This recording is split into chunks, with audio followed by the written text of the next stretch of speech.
السلام علیکم ورحمۃ اللہ وبرکاتہ۔ محترم بھائیوں، بزرگوں، دوستو، یہ ہمارا اصلاح معاشرہ کا 313واں سبق ہے۔ محترم بزرگوں،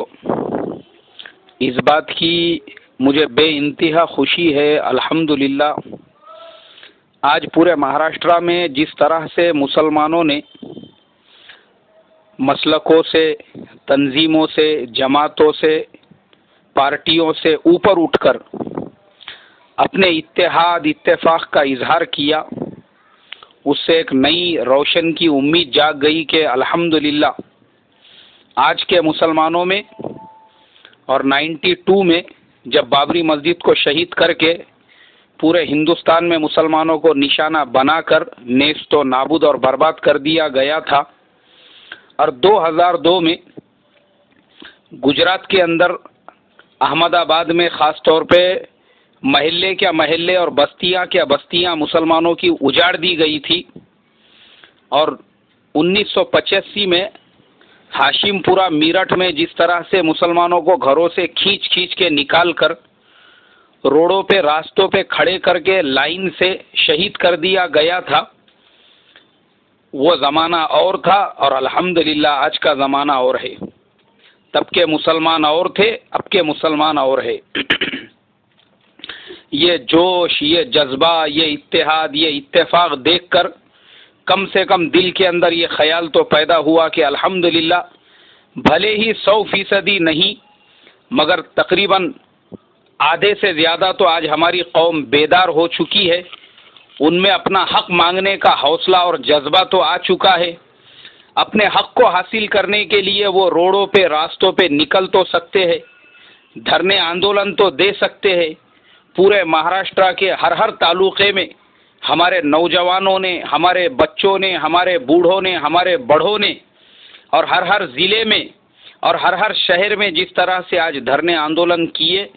میں ان تمام کو مبارکباد دیتا ہوں، اور اس کے منتظمین کو بھی مبارکباد دیتا ہوں، اور جمعیت کے ذمہ داروں کو بھی مبارکباد دیتا ہوں، اور اللہ تبارک و تعالیٰ سے دعا کرتا ہوں، اے اللہ ہماری قوم کے ان نوجوانوں کے جوانی میں برکت عطا فرما، ان نکلنے والوں کے اور روڈ پہ راستوں پہ آواز لگانے والوں کے جوش میں اور جذبات میں برکت عطا فرما،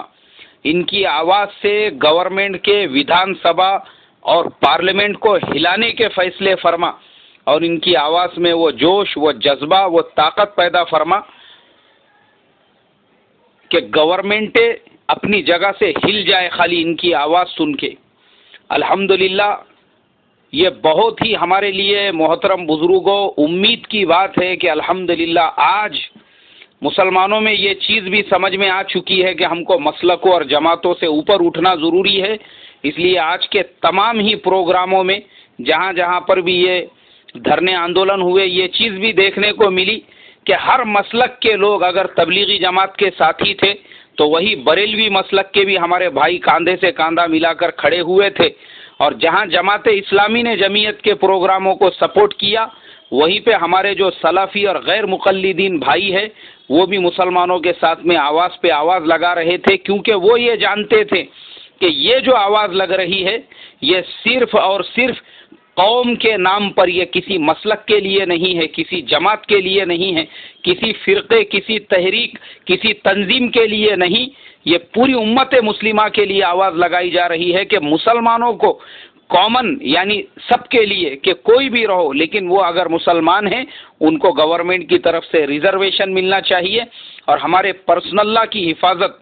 جس کے لیے آج ہماری ماں بہنیں تک گھروں سے نکل چکی ہے، میری دعائیں ان ماں بہنوں کے لیے ہے، اللہ تبارک و تعالی ہمارے ان ماں بہنوں کے عصمت کی، عفت کی، جان کی، مال کی، عزت کی، آبرو کی حفاظت فرمائے، ان کو نیک صالح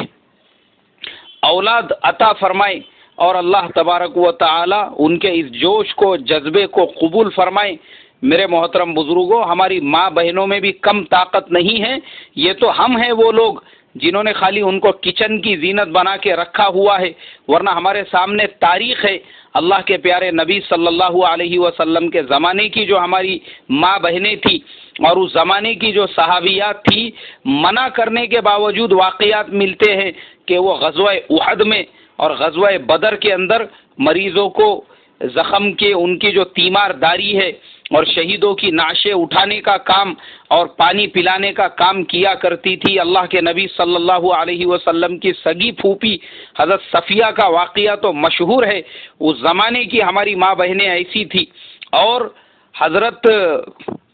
ایک اور صحابیہ ہے، ان کا واقعہ تو اتنا مشہور و معروف ہے کہ جب وہ اللہ کے راستے میں نکلی، یعنی تحقیق کرنے کے لیے جو مسلمان لڑ رہے تھے کہ وہاں پہ کیا حال چال ہے اور ان مسلمانوں کے ساتھ میں کیا واقعہ پیش آیا ہوا ہے، جب وہ میدان کے قریب میں پہنچی تو کسی نے کہا کہ تمہارے شوہر شہید ہو چکے ہیں، کسی نے کہا تمہارے بھائی شہید ہو چکے ہیں، کسی نے کہا تمہارا بیٹا شہید ہو چکا ہے، کسی نے کہا تمہارے والد شہید ہو چکے ہیں، لیکن وہ بہن، وہ صحابیہ صرف یہ دریافت کرتی رہی کہ اللہ کے پیارے نبی صلی اللہ علیہ وسلم کیسے ہیں۔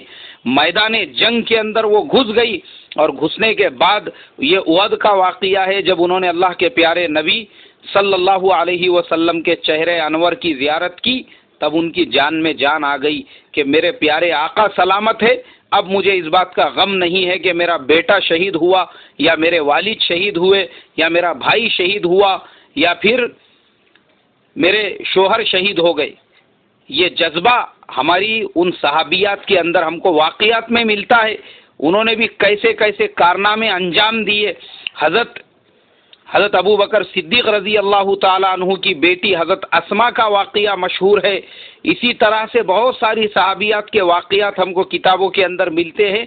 آج محترم بزرگوں، ہماری یہ ماں بہنوں کا جو جذبہ میں نے دیکھا مسلم پرسنل لا کے لیے فارم بھرنے کا اور مسلمان عورتوں کو بیدار کرنے کا، مجھے وہ تمام واقعات یاد آ گئے اور میرے دل کی گہرائیوں سے ان کے لیے بھی دعائیں نکلی۔ بس میں آپ تمام لوگوں سے اب یہی درخواست اور یہی ریکویسٹ کروں گا، جس طریقے سے اب ہمارے اندر وہ جوش، وہ جذبہ پیدا ہو چکا ہے کہ ہم 1992 والے مسلمان نہیں رہے، ہم 1985 والے مسلمان نہیں رہے، ہم 2002 کی طرح سے اب مار کھانے والے مسلمان نہیں رہے، بلکہ ہم بھی اب اپنے حق کے لیے روڈ پہ، راستوں پہ نکلنے والے مسلمان بن چکے ہیں۔ ہمارے اندر بھی اب وہ جوش اور جذبہ پیدا ہو چکا ہے جو بدر کے 313 صحابہ کے اندر تھا۔ میرے محترم بزرگوں، دوستو، آگے بھی ہم کو آگے بڑھنا ہے اور اپنے ہر حق کے لیے میدان میں نکلنا ہے۔ جب جب ضرورت پڑے گی اور جب جب آواز لگائی جائے گی، ہمارا ہر نوجوان یہ نیت کرے کہ انشاءاللہ اس وقت وہ لبیک بول کر ہر طرح کی قربانی دینے کے لیے اپنے آپ کو پیش کرے گا۔ اللہ مجھے آپ کو عمل کرنے کی توفیق عطا فرمائے۔ السلام علیکم ورحمۃ اللہ وبرکاتہ۔